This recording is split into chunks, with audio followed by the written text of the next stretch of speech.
नमस्कार।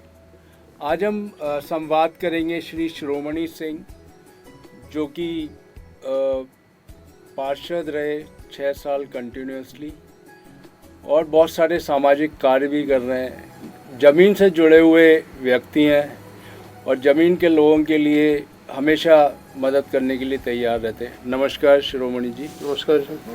आपका अगर हम पूरा देखें तो जिस हिसाब से आप ग्रामीण परिवेश से और फिर आप शहर में आए और शहर में आके आपने पहला इलेक्शन लड़ा और इलेक्शन जीता, तो ये जर्नी आपकी कैसी रही? मेरी विचित्र जर्नी रही है। मैं क्योंकि गांव का वासी था और गांव में गांव भांडई आगरा कैंट के पास आगे चल के भांडी रेलवे स्टेशन वहाँ का रहने वाला हूँ। वहाँ मेरे पिताजी दूध का व्यवसाय करते थे। बड़ी गरीबी की हालत थी हमारी जी। वहाँ पर गरीबी की हालत होते होते पिताजी ने किसी तरह से हमें मेहनत करके हाई स्कूल कराया। जब मैंने हाई स्कूल किया तो गांव में हल्ला हो गया था जब हाई स्कूल पास किया था मैंने, तो क्योंकि वहाँ हाई स्कूल होना पहले बहुत बड़ी बात होती थी जी।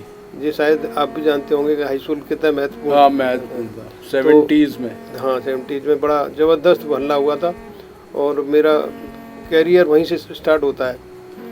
उसके बाद पिताजी ने फिर सब तरह से मेहनत करके कर्ज करके मेरे पढ़ाने के लिए व्यवस्थाएं आगे बढ़ाई, लेकिन कहीं न कहीं वो मेहनत में कसर न छोड़ते हुए भी परिवार इतना था कि 4-5 हम भाई थे, बहनें थी, तो खर्चा नहीं उठा पाए और मुझे फर्स्ट ईयर करके शहर भेज दिया नौकरी, प्राइवेट नौकरी करने के लिए जी। क्योंकि उससे पहले मेरे बड़े भाई आ चुके थे यहाँ पे, डॉक्टर व्यास के सर्विस करते थे जी। तो जब व्यासिया से जब मैं भी आ गया तो मेरी भी कहीं जुगाड़ नहीं लगी और मैं भैया के पास रहने लग गया शहर में आकर के।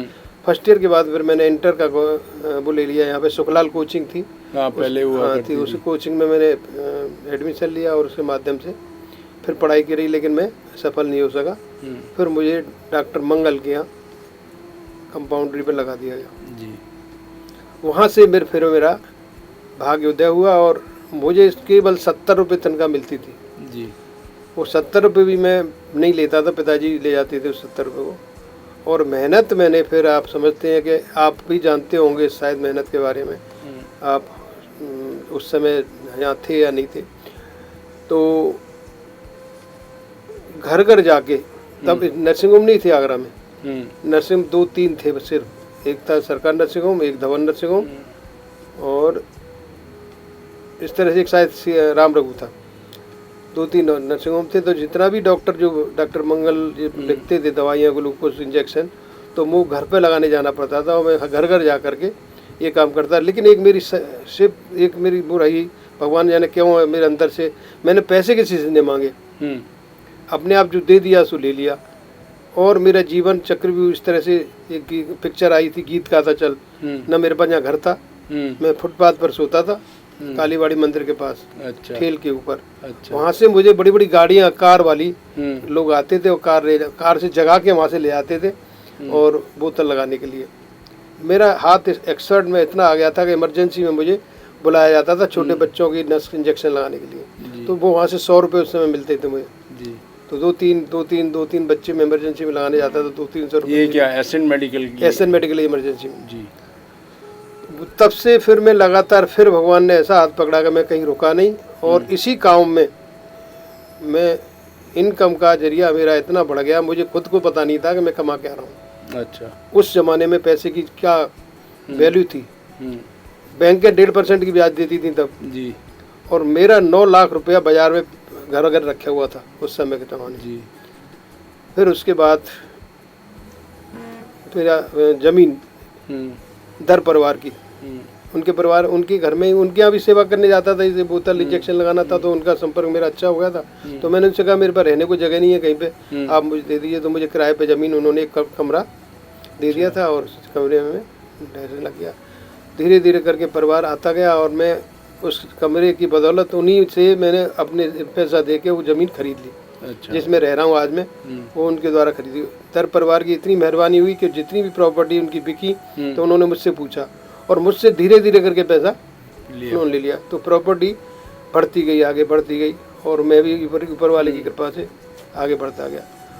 89 में चुनाव आ गए तो एक मोहल्ले की वो होती है राजनीति। उस राजनीति मुझे पता नहीं था, मैं तो जानता ही नहीं था राजनीति करना बिल्कुल भी। तो बाग मुजफ्फर का और शीतला गली ऐसे हुआ, कभी हमारे यहाँ का पार्षद होना चाहिए, उधर कह रहे हमारे यहाँ का होना चाहिए। तो इस बीच में उनने ऐसे आदमी की तलाश की कि वो दोनों क्षेत्र को जानता हो और उसको दोनों जगह।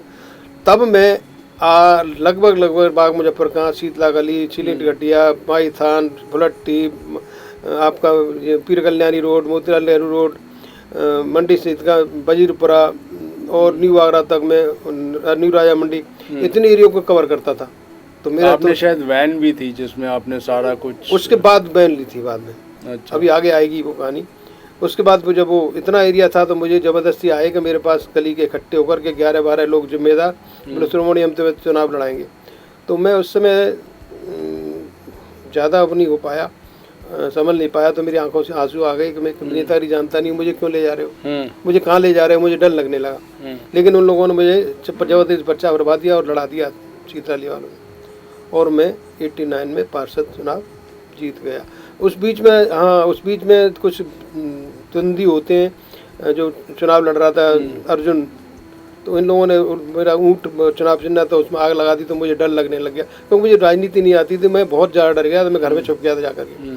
तो कुछ औरतें निकल के आई गली से, वो औरतें लेकर के मुझे और ज़बरदस्ती खींच के ले गई, बोला आप कोई डरो मत, हम चल रहे तुम्हारे साथ। उन औरतों के बल पे आज तक मैं जीदारी भरता हूँ। औरतें मेरी सबसे ज़्यादा शक्ति है, महिला मेरी पूजनीय है, लेकिन उनकी शक्ति भी मेरे साथ हुई है। तो मैं चुनाव जीत गया। तो पहला दिन आपका जो आप नगर निगम गए तो कैसा रहा आपका? नगर निगम जब मैं यहाँ से गया तो पहली बात मुझे जानकारी नहीं थी, तो सब पूछ के सब कहानी हो रही थी। शपथ ली, शपथ भी। शपथ कैसे ली जाती है नगर निगम? नगर निगम शपथ मेयर की तो कमिश्नर दिलाने आते हैं, ठीक। उसके बाद हम लोगों की मेयर लेते हैं, शपथ दिलाते हैं। सबको एक साथ खड़ा कर लेते हैं और एक माइक से बोलते हैं आदमी, बाकी हम पे सब पे लेटर होता है, शपथ ली जाती है। शपथ लेने टाइम ईमानदारी से बात बताऊं मैं आपको, शपथ में मैंने ये अक्षर टू अक्षर समझ लिया कि इसमें गोपनीयता और भ्रष्टाचार ये सब लिख देते हैं वो। तो मैं अपने अंदर धारणा करेगा कि मुझे कभी कमीशन नहीं लेना है नगर निगम से। और मैंने पूरे 30 साल में मैंने कमीशन नहीं लिया। नगर निगम का कोई ठेकेदार बता दे कि मैंने कमीशन लिया है। इसका मुझे प्रशस्ति पत्र भी मिला है, मेयर द्वारा दिया गया है, तो वो मुझे मिला है। उसका नतीजा ये कि मैं आज सिर ऊंचा करके कह सकता हूँ कि मैं एक ईमानदार पार्षद 30 साल तक रहा। तो वो वहाँ से शुरुआत मेरी जो थी ज़मीन की, उसके बाद फिर वो ज़मीन और आगे खरीदता गया और हरियाली वाटिका बनाई। हरियाली वाटिका में लेते ही कुछ अवांछनीय तत्वों का थोड़ी निगाह होने लगी, तो मैं भारत भूषण गप्पी भाई जो हैं उनको साथ लिया, तो उनके साथ लेकर हरियाली वाटिका हम दोनों ने बनाई और हम दोनों उस तरह से आगे चलते अभी हरियाली वाटिका तो बड़ी फेमस है, जितने भी फंक्शन हो तो या आप लोग काफ़ी सपोर्ट करते हैं जी। आगरा के जितना सबसे बड़ी बात ये अनिल जी कि आप हमें मज़ा आता है वो जन सेवा करने में, किसी के सपोर्ट करने में, और है तो कर रहे हैं, नहीं तो हम दूसरों के भरोसे थे कभी। तो इसलिए वो अच्छा लगता है कि उस समय हमारे माँ बाप की स्थिति ऐसी नहीं थी, आज हमारी स्थिति ऐसी है, तो हम जितना भी बन सकता है किसी के लिए करने में अच्छा आप इस फिलॉसफी पे बिलीव करते हैं कि आपने समाज से लिया और समाज को वापस करना चाहिए? नहीं, करना भी चाहिए, है तो करना चाहिए। नहीं, हाँ वही, अगर आपके पास है जो भी कुछ है आप वापस करना चाहिए, बिल्कुल करना चाहिए। और हम तो बनना है तो हम तो भगवान के पास कर रहे हैं जितना हो सकता है। आपने काफ़ी बिजनेसेस भी किए। बिजनेस में मैं मेडिकल लाइन से ही संपर्क में रहा, फिर मैंने थोड़ी सी प्रॉपर्टी का काम भी किया, फ्लैट भी बनाए। पर यह कि सफलता जब आदमी को पकड़ती है तो फिर वो आदमी जरा ईमानदार से चले तो वो रुकता नहीं है, या फिर इस तरह का करा जाए कि नाप शनाप पैदा करे, तो वो भी नहीं करना चाहिए। भगवान पेट भरने लायक दे रहा है, कुटुंब समाए वो एक कहावत है, उतना दीजिए जितने कुटुंब समाए, वो मेरे लिए सफिशिएंट है। मैं बिल्कुल। पर आपका जो 30 साल का जो एक्सपीरियंस है नगर निगम का, और कंटिन्यूसली आप रहे पार्षद, नगर निगम मेरा परिवार जैसा हो गया था। हर कर्मचारी, अब सब तरह के भ्रष्ट कर्मचारी भी हैं, अच्छे कर्मचारी भी थे, लेकिन 90% आदमी, 10% कहीं ठीक ठाक निकला है तो निकलेगा, लेकिन मैंने ये देखा है कि नगर निगम में 90% हर आदमी तनख्वाह से संतुष्ट न होकर के दूसरी तरफ देखता है। पार्षदों में मैं किसी का नाम न लेकर के वहाँ भी देखता हूँ कि जब शपथ लेते हैं तो हम कुछ और होते हैं, और शपथ के बाद जैसे ही नगर निगम पहुँचते हैं हम कुछ और हो जाते हैं। ये भी मैंने देखा है। अधिकारी अच्छा है ऊपर तो नीचे कुछ शांति रहती है, और अधिकारी भी वैसे ही आ गया तो बिल्कुल फिर तो सब बराबर हो जाता है निगम में। ये देखा है मैंने कि भ्रष्टाचार आज की डेट में, जब जैसे तरह से, अब राजनीति वाली बात नहीं कर रहा हूँ, एक जनरल बात कर रहा हूँ। आज की टाइम में भ्रष्टाचार कहते हैं, भ्रष्टाचार नहीं, लेकिन भ्रष्टाचार इतनी कीमत पर जो 100 रुपये में काम होता है वो आज 500 रुपये में होने लगा। 500 रुपये में होने वाला काम आज वो 5500 रुपये तक पहुँच रहा है। तो आज स्थिति कुछ डर है, लेकिन मान कोई नहीं रहा है। आपने काफ़ी मेयर्स के साथ काम किया है। हाँ, आपके कैसे अनुभव रहे? मेयर सबसे ज़्यादा ईमानदार और बढ़िया मेयर जो हमारा किशोरीलाल मावर रहे। अच्छा। इंद्रजीत आर्य रहे। ये दोनों ही सीधे आदमी थे, और इन्हें ज़्यादा ईमानदार में सबसे ज़्यादा बढ़िया आदमी रहा किशोरीलाल मावर। इंद्रजीत मावर बेचारे वो भी ठीक थे, लेकिन ऐसी उन्होंने कोई ऐसा काम नहीं देखा उनका हमने कि वो बहुत ज़्यादा निगम की तरफ या अपने घर को बनाने की इच्छा या दौलत कमाने की इच्छा इन लोगों में नहीं देखी। बाकी तो आप काफ़ी कमेटी में भी रहे, नगर कमेटी में रहा, मैं उपाध्यक्ष भी रहा, नगर निगम का कमेटी का उपाध्यक्ष रहा। उस समय मैंने कोई कमेटी चलाई थी, तो सब देखते हुए मैं देखा हुआ है पूरा माहौल वहाँ का क्या होता है, और कोई बदल नहीं सकता है इस माहौल को, क्योंकि हर आदमी इच्छा करके जाता है कि मैं समाज से कहता है मैं समाज की सेवा करूँगा, लेकिन वहाँ जा कर के कुछ बदलाव हो जाते हैं, आदमी कुछ और देखने लग जाता है वहाँ जाकर। पर आपको क्या लगता है कि आगे निगम में सुधार होने की संभावना नहीं, अब सुधार की संभावना इसलिए नहीं है कि मैं चुनाव लड़ रहा हूँ, तो इसलिए लड़ रहा हूँ कि आज तो पब्लिक भी कहने लगी है भाई कुछ खर्च किया है तो कमाएंगे। मैं लोगों से कहता हूँ, वही वहाँ कमीशन लेते हैं लोग जा करके, हर चीज़ पे पैसा मांगते हैं। अभी सुपरवाइजर मेरे से बोले कि एक पार्षद हमसे वो 10,000 रुपये महीना मांग रहे हैं। मैंने भाई तुम लोग गलती करते हो, तो मैंने एक आध से कहा था, तो अधिकारी और वो एक आध से मेरी बात हुई, लोगों से जनता में बात हुई, तो वो भी कहने लगे भाई उन्होंने खर्च किया है 3-4 लाख रुपए, वो कहाँ से निकालेगा। अब पब्लिक की धारणा जब ये बन गई है तो अब कौन रोके इसको। नहीं, तो पब्लिक, आप समझते हैं पब्लिक जो है पार्षद से सही कार्य नहीं चाहती, या उसको पैसे कमाने के लिए सब कार्य तो चाहती है, कार्य तो करे, लेकिन मैंने ये जो कहा कि इस आदमी जब इस तरह की हरकतें कर रहा, 10,000 रुपये सुपरवाइजर से मांग रहा, तो सुपरवाइजर दूसरी जगह चोरी करेगा, तो जब ला के देगा इसको। तो इसमें आप क्या कहना चाहते हैं? तो वो ये कहते भाई उन्होंने खर्च किया है तो कमाएगा। अब इसे सुन के मेरा उस समय की और 89 से लेकर आज के टाइम में इतना फ़र्क है कि तब कहते थे वो आदमी चोर कहने को तैयार हो जाता, आज कहते हैं तो वो खर्च किया है तो कमाएगा ही। तो इसलिए आज में और 89 में इतना फ़र्क हो गया है। 89 में चुंगी लगती थी, हाँ लगती थी चुंगी, तब भी भ्रष्टाचार था। अच्छा, तब भी मैंने देखा था चुंगी, जब वो यहाँ पे मालगोदाम था, मालगोदाम पे स्टेशन के बाहर भी जबरदस्त चोरी होती थी वहाँ पे टैक्स की, और वो टैक्स में से पूरा मेयर से लेकर और वहाँ तक बंटवारा होता था नगर आयुक्त तक। और जो वहाँ बैठे थे तो धुरंधर 2 भाई, तो लोग वो सालों रहे, जमे रहे वहाँ पे, जब तक ख़त्म हो गई तब जाके बटे लोग, तब तो उनकी, लेकिन उनकी दुर्गति हुई, उनका परिवार आज भी सुखी नहीं है। जो आपका क्षेत्र, जिन क्षेत्रों से आप लड़े, उसकी आज की स्थिति क्या है? आपने क्या क्या कार्य वहाँ? मैंने अपने क्षेत्र में हर आदमी का तन मन धन तीनों से काम किया। जैसे अपने मैंने घटिया आजम का क्षेत्र से 3 बार रहा, वहाँ पे मैंने डलावघर ख़त्म कराए। अब डलावघर मुक्त है हमारा वार्ड, और गलियाँ बहुत ही ख़राब थी जब मैं चुनाव लड़ने गया था, तो वो भी सब मैंने मतलब सब बदल दिया है। अब थोड़ा थोड़ा ये है कि 2-4-5 साल में जब काम ऐसे होते हैं ठेकेदारों द्वारा, मेरे क्षेत्र में शायद मैंने कमीशन खोरी नहीं करता हूँ, तो ठेकेदार के द्वारा मैंने अच्छा काम कराया है। जो शायद आपके सामने सड़क है वो देखी होगी आपने, कितनी अच्छी सड़क बनी है। तो आप ठेकेदार से कमीशन नहीं लेंगे और उससे काम करने की कहेंगे, जब उन्हें नहीं देना पड़ेगा तो वो अच्छा काम भी करेंगे। तो अच्छा काम आपके सामने है, अच्छा काम भी करते हैं ठेकेदार राम प्रकाश अग्रवाल है, उन्होंने बढ़िया काम किया। और मैं समझता हूँ हम लोग अगर सही काम कराने पर उतर आए तो सही काम भी हो सकता है नगर निगम में, ऐसी बात नहीं।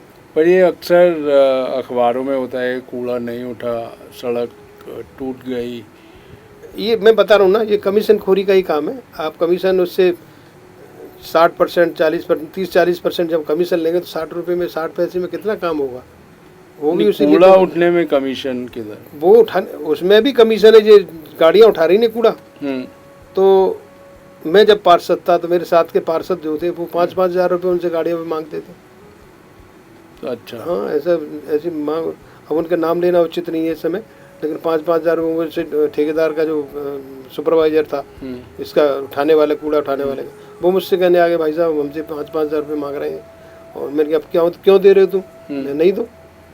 तो बोले साहब हमारी शिकायत करेंगे। फिर मैं शिकायत का काम कर क्यों रहे हो? बोले शिकायत का काम तो रह ही जाता है, कहीं ना कहीं तो कमी रहेगी। पर आप समझते हैं कि कूड़ा एक बड़ी समस्या है आगरा नगर निगम की? कूड़ा समस्या बहुत बड़ी है, बहुत ज़्यादा है, क्योंकि एक तो पेठे का काम है इसके अंदर, वो अब लाइन पे आ गया है, लेकिन है बहुत ज़बरदस्त समस्या। दूसरा काम, कूड़े का कोई निस्तारण का अभी सही संचालन नहीं हो पाया है। उठा रही है गाड़ी, पहुंच जाती हैं, कुछ तो वो मोहल्ले वाले हैं बोल पटक जाते हैं, कुछ अभी अवेयरनेस पब्लिक में भी नहीं है कि वो बाद में जब उठा ले जाती है गाड़ी तो उसके बाद आते हैं, आने के बाद पता लगा कि कूड़ा चुपचाप से फेंक दिया, ऊपर छत से पटक दिया। सवेरे जब निकलता हूँ बच्चे को छोड़ने जाता है उसको, तब देखता हूँ तो ऊपर से रोड पे, स्ट्रीट रोड पे ऊपर से फेंकते हैं कूड़ा। उनको इतनी शर्म नहीं है, कहीं को तो मुझे फटकारना पड़ता है वो, लेकिन मानते नहीं है वो लोग। नहीं, पर जब आप पार्षद थे तब जो नगर आयुक्त थे या डीएम थे, उन्होंने ग्रीन आगरा, क्लीन आगरा, बहुत सारे स्लोगन किए थे, उसमें उससे कोई फर्क उस समय पड़ा या उसके बाद? इस सब जगह, सबके लिए जगह चाहिए जी। पेड़ लगाना है आपको तो जगह चाहिए उसके लिए, चाहिए बिल्कुल। लेकिन एंक्रोचमेंट इतना ज़बरदस्त हो गया है कि वो आदमी छोटी सड़कें जो चौड़ी थी वो छोटी कर दी, पेड़ लगाओगे कहाँ पे? एक तो प्रॉब्लम ये भी है। अभी पब्लिक का मन साफ नहीं है। पब्लिक का अगर पूरी तरह से आ जाए, अपने अपने पुरानी जगह पे पहुंच जाए, ईडी अपनी सही गाइडलाइंस पे चल जाए तो ये सब जगह निकल सकती हैं, लेकिन ये सब चीज़ हो नहीं सकती है, क्योंकि जनता में वोट मांगना होता है तो वो कोई किसी को छेड़ना नहीं चाहता, वो जैसा चल रहा है वैसा चल रहा है। नहीं, लेकिन नगर निगम का जो एक विंग है जो इंक्रोचमेंट को हटाता है, वो केवल जुर्माना लगाए खा जाते हैं, कल फिर लग जाता है। अच्छा। वो जैसे पॉलीथीन, अब पॉलीथीन को पीछे से आप बंद ही कर दें, बीन कर दें तो ज़्यादा बेहतर है। रोजाना नगर निगम में लाखों करोड़ों रुपए कमा रहा है पॉलीथीन पकड़ पकड़ के, वो आदमी कमाता है, उसके बाद कमा के 4-6 पैसे 10-5 लाख रुपए हर महीने धंधा कर लेता है नगर निगम। ये क्या है? ये अभी आप नगर निगम की कहानी यही देख लीजिए कि वेंडर्स, स्ट्रीट वेंडर का पूरा काम नगर निगम का है, इनके लिए बना के डूडा और ये सब करना चाहिए, लेकिन नहीं कर पा रहे हैं। ठेले आप देखेंगे तो बाजार में सवेरे जाओ स्कूल के लिए तो ठेलों की वजह से जाम लग जाता है पूरी तरह से जी। जब बच्चों की छुट्टी होती है तो जाम लगता है। क्यों नहीं? एक घटिया पे एक इंस्पेक्टर बढ़िया आया था, उन्हें सब ठीक कर दिया, तो ट्रैफिक जाम होना बंद हो गया था। अब देख रहे हैं कि देखने वाले ऐसे हैं कि वो कुछ कह नहीं रहे। अब उसमें भी वही है, वहाँ भी लेन देन का सौदा है। तो इन चीज़ों को कैसे समेटा जाए? यहाँ तो जब तक पार्षद को या तो पावर दी जाए, पावर के साथ उसके पीछे थोड़ी जवाबदेही होनी चाहिए। आप कर क्या रहे हैं? महीने के बाद जवाबदेही पब्लिक की हो जानी चाहिए कि आप कर क्या रहे हैं और क्यों नहीं कर रहे हैं।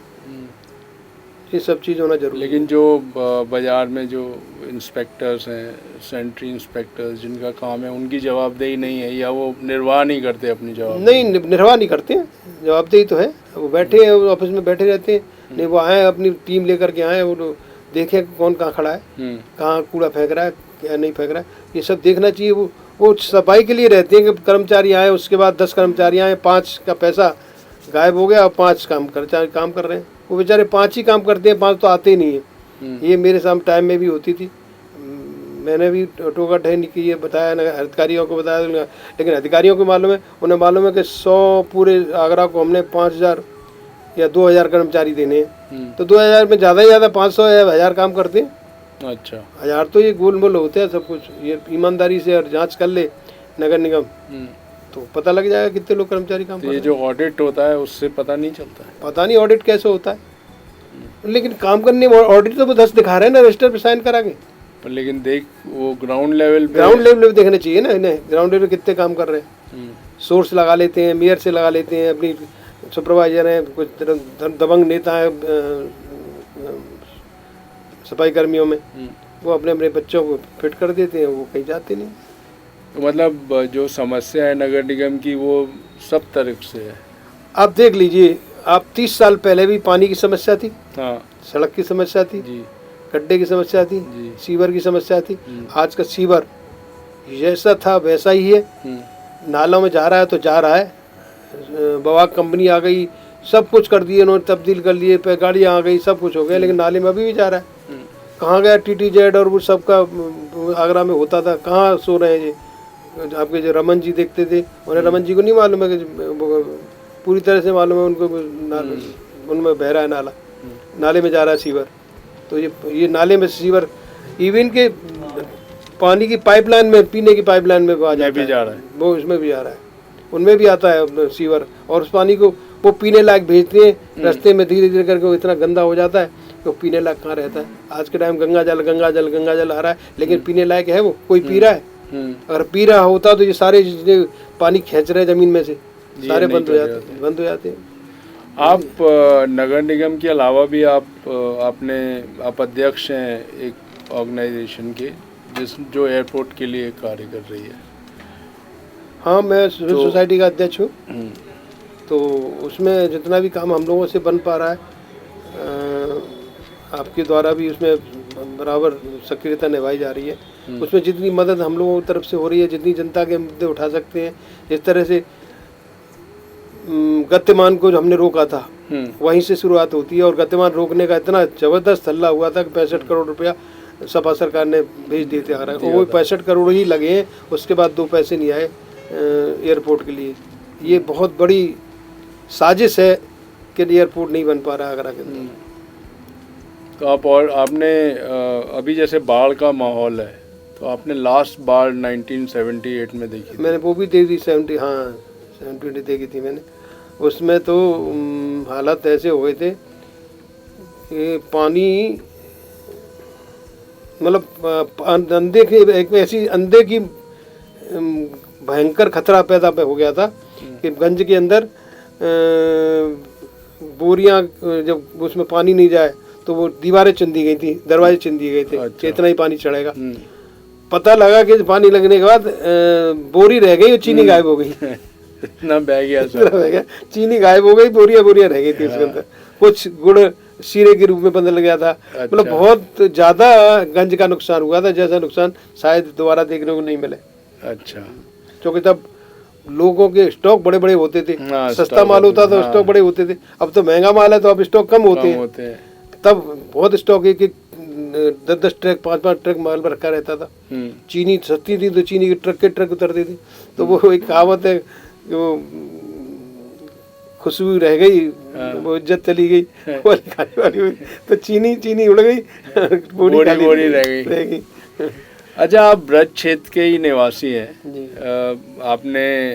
आप पार्षद भी रहे और आपने शहर को बदलते हुए देखा, तो आप पूरे ब्रज क्षेत्र में भी आप गए हैं, आपने ट्रैवल किया है, तो आप क्या सोचते हैं कि आगे आने वाले 20-25 साल में कैसा ब्रज क्षेत्र होना चाहिए आपका?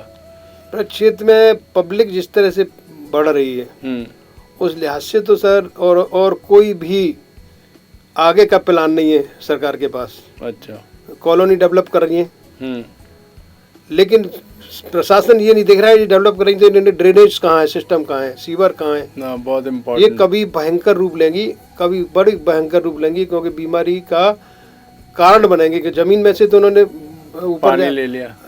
ये मान के चलिए कि गांव में लैट्रिन जाता था आदमी या महिलाएं शौच के लिए जाते थे तो खेत में जाते थे, वो खाद के रूप में बदल जाता था जी। अब क्या कर दिया, गड्ढे खोद दिए और ज़मीन में डाल दिया।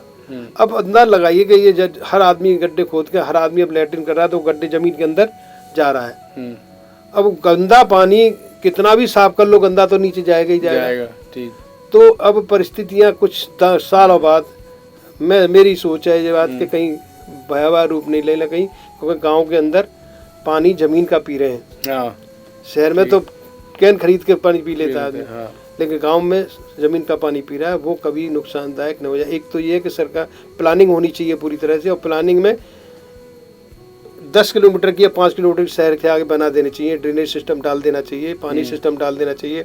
पानी आज हम गंगा जल के लिए 30 साल बाद पानी चोरी होगा पीछे, और 30 साल बाद पानी शायद पीछे से आए भी नहीं, क्योंकि इतनी डिमांड पीछे भी हो जाएगी पानी की कि गंगा जल नहीं आ पाएगा। तो उसके लिए अब हम सोसाइटी के माध्यम से प्रयास कर रहे हैं, इसमें आप भी शामिल हैं, हम लोग इसमें कोशिश कर रहे हैं बराबर कि बोडंगन नदी, खारी नदी, किसी पर भी ये डैम बना कर के, खारी नदी साफ है पीछे बिल्कुल, इस पर एक डैम बनाएं और उस पानी को रोकें तो 5 साल पानी ये नदी दे सकती है, मछली पालन दे सकती है, पर्यटन व्यवस्था बढ़ा सकती है। ऐसा कुछ सरकार को करना पड़ेगा। इससे और मैंने एक प्रस्ताव भी पास कराया था नगर निगम में, और शहर के चारों तरफ सीवर लाइन और सड़क बननी चाहिए, रिंग रोड के सारे पूरी व्यवस्था होनी चाहिए, जिससे सीवर एक जगह एक तरफ निकले, और सीवर को भी ठिकाने लगाना पड़ेगा इनको, उसको खाद के रूप में बदलने के लिए ऐसा प्लांट होना चाहिए जिससे वो खाद बने, और खाद बनने के बाद खेतों में जाए, जिससे अनाज की बहुतायत वो भी पूरी कमी भी पूरी हो सकेगी, और खाद भी फ्री में मिल जाएगा आदमी को, कम पैसे में मिल जाएगा। तो प्लानिंग होना बहुत ज़रूरी है, और प्लानिंग के लिए ही हमें सोसाइटी के माध्यम से, सोसाइटी से भी अपने से कहूँगा कि इस मामले में हम लोगों को भी प्रयास करना चाहिए कि प्लानिंग होना बहुत ज़रूरी है। आपने बड़ी अच्छी जानकारी दी, और जो टाउन प्लानर है उनके लिए ये एक संकेत भी है कि वो अपनी प्लानिंग को चेंज करें। हम अक्सर एक सवाल पूछा करते हैं अपने गेस्ट से कि आप जो आज का युवा वर्ग है उसको क्या संदेश देना चाहेंगे, वो कैसे अपना जीवन यापन करे? आजकल थ्योरी बदल गई है, सरकार बदली तो थ्योरी भी बदल गई। आजकल सरकार ने छोड़ दिया है कि आप प्राइवेट जॉब करें, प्राइवेट जॉब में पैसा दिख रहा है, उसको पैसा मिल रहा है, लेकिन जो एक परंपरा थी चली आ रही थी कि वो बुढ़ापे का सहारा एक पेंशन होती थी, उस पेंशन का होना अब आगे के टाइम में बहुत ज़रूरी है, जबकि सरकार ने ये ख़त्म कर दिया है। लेकिन ये होना बहुत आवश्यक है, और प्राइवेट में होना आवश्यक है। जो घरों में बिजनेस वाले हैं या प्राइवेट नौकरी करने वाले बच्चे हैं, तो बुजुर्ग पेंशन सरकार को देना बहुत ज़रूरी है, क्योंकि युवा वर्ग जो है अब का, उस युवा वर्ग में इतना वो नहीं रह गया कि वो यहाँ से जाने के बाद बेंगलोर नौकरी करने लग गया तो वो लौट के माँ बाप को देखने के लिए नहीं आ रहा है। तो एक तो युवा वर्ग को ये देखना संदेश ज़रूरी है कि वो बिजनेस में उतर जाए, अब जैसे माँ बाप के पास भी रहे, उनकी सेवा कर सके। सरकारी नौकरी में जाए तो सरकार के ऊपर इतना दबाव युवाओं को बना लेना चाहिए कि बुढ़ापे के लिए उसे, क्योंकि वृद्धाश्रम पैदा हो रहे हैं, अब क्यों हो रहे हैं, युवा वर्ग की वगैरह नहीं तो हो रहे हैं। युवा वर्ग अगर ध्यान दे तो वृद्धाश्रम में नहीं जा सकता है। सही बात है। तो मैंने कई ऐसे देखे हैं, मेरे डॉक्टर के दोस्त थे, तो गुप्ता जी करके थे, तो उनका भी यही असर हुआ, बुढ़ापे में दूसरी शादी करी उन्हें मजबूरी में, लेकिन वो बुढ़ापे में बेटे बच्चों ने साथ नहीं दिया उनका, और अकेले वो परेशान होकर के चले गए। उन्होंने अपनी प्रॉपर्टी दूसरे को दे दी, बच्चों को नहीं दी। तो ये चीज़ें पैदा अब और आगे ज़्यादा होंगी। जब नौकरी करने बाहर निकल गया अपनी बीवी के साथ में, 2 बच्चों के साथ में, वो बंगलोर तो बंगलोर में ही रह गया, दिल्ली तो दिल्ली रह गया, विदेश गया तो विदेश रह गया। विदेश की कहानी ऐसी बताऊं मैं आपको, दर साहब थे हमारे जिनसे ज़मीन खरीदी हमने, उनका बेटा अमेरिका में है और फादर यहाँ पे। फादर की डेथ हुई, उन लड़के से बात करी कि भाई आप आ जाओ, फादर की डेथ हो गई तुम्हारे, कब तक आ जाओ? तो उन्होंने साफ मैंने कर दिया, आप अपना क्रियाकर्म कर दीजिए, मैं नहीं आ पाऊँगा, और आज तक नहीं आए। उसमें हम लोगों को मदद करके हमने कोशिश करनी पड़ी। तो ये युवा वर्ग ही ना रहा, बेटे ने कहा तो युवा वर्ग रहा। तो ये युवा वर्ग की कहानी जब ये बन जाएगी तो युवा वर्ग को पहले से या तो पेरेंट्स का इंतजाम कर देना चाहिए, उनकी व्यवस्था रही। अब मैं समझता हूँ ये परिस्थिति और युवा वर्ग नहीं चेता तो ये वो तो उनके साथ भी होगा, होगा, उनके साथ होगा तो कह रहा हूँ। ये जो वृद्धाश्रम जो है इनकी बहुतायत बढ़ जाएगी, जैसे विदेशों पर आ गए, विदेशों में वृद्धाश्रम में। आज का युवा वर्ग है वो अपने माता पिता का और कल्चर का ध्यान रखे, क्योंकि आज की सरकार भी उसी नेचर पे काम करने वाली बताती है अपने आप को, लेकिन वो नहीं कर पा रही है। उन्हें चाहिए संदेश ये देते हैं कि हम हिंदू हैं, हमारे परिवार एक वसुदेव कुटुंबकम, तो उस नेचर को अपनाने के लिए सरकार को भी दबाव लाना चाहिए। बुजुर्गों के लिए सरकार को भी ध्यान देना चाहिए कि इनके लिए बच्चे इनके अकेले क्यों रहे, माँ बाप भी साथ ही जाएं, अगर वहाँ गए तो वो साथ लेके जाएं, उनको अकेला नहीं छोड़ा जाए। अकेला नहीं छोड़ेंगे तो आप आए दिन हत्याएं और ये सब होती हैं बुजुर्गों की, ये सब नहीं होंगी और ये सही सलामत चल सकेगा। हम चर्चा कर रहे थे श्री शिरोमणि सिंह, जो कि 6 बार के आगरा नगर निगम के पार्षद रहे और बहुत सारा ज्ञान है उनके पास। उन्होंने चर्चा में हमें बहुत से प्रेरणादायक संदेश भी दिए हैं आज के युवा वर्ग के लिए। धन्यवाद शिरोमणि जी आपके समय के लिए। हम आगे भी आपसे चर्चा करेंगे।